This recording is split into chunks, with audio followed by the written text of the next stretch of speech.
গল্প মানুষের প্রতি বাঘের ভালোবাসা। পাহাড়ে ঘেরা সবুজ তৃণভূমির মাঝখানে ছিল একটি ঘন বন, যেখানে পশু পাখিরা স্বাধীনভাবে জীবন যাপন করত। সেই বনের এক কোণে বাস করত টমি নামের এক বাঘ। টমি ছিল বনের রাজা। তার শক্তি, বুদ্ধি এবং সৌন্দর্যের জন্য পুরো বন তার প্রশংসা করত। কিন্তু তার জীবনে ছিল একাকিত্ব, সে নিঃসঙ্গ ছিল। একদিন বনের পাশ দিয়ে বাবা মার সাথে একটি ছোট্ট মেয়ে টিনা ঘুরতে বেরিয়েছিল। পাহাড়ি পথে হাঁটতে হাঁটতে টিনা হঠাৎ পথ ভুলে বনের গভীরে ঢুকে যায়। চারপাশে অন্ধকার, অজানা আওয়াজ আর অদ্ভুত প্রাণীদের উপস্থিতি তাকে ভয় পেতে বাধ্য করে। তার পা কাঁপছিল।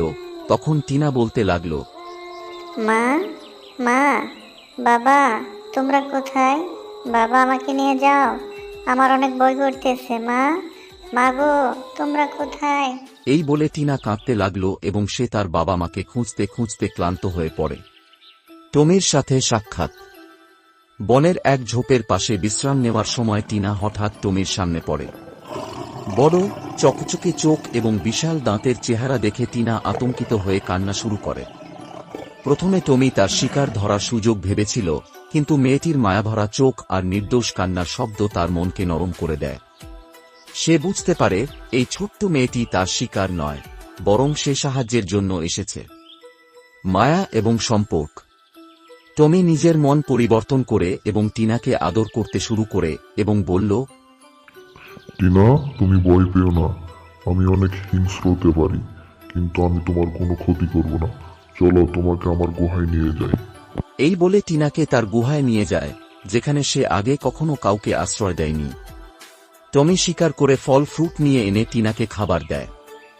ধীরে ধীরে টিনা ভয় কাটিয়ে ওঠে এবং টমির সাথে বন্ধুত্ব গড়ে তোলে। টমি তার মতো করে টিনাকে বনের জীবন শেখায়, গাছ চেনানো, প্রাণীদের শনাক্ত করা এবং বিপদ থেকে বাঁচার উপায়। টিনার জন্য টমি যেন এক অভিভাবক হয়ে ওঠে। ফিরে আসা। এদিকে টিনার বাবা মা তাকে খুঁজে পেতে বনের বাইরে অপেক্ষা করছিল। তারা স্থানীয় লোকদের সাহায্যে বনের মধ্যে অনুসন্ধান চালায়। অবশেষে একদিন টিনা তার বাবা মা শব্দ শুনে গুহার ভিতর থেকে জোরে জোরে চিৎকার করতে থাকে। মা, মা, বাবা, তোমরা কোথায়?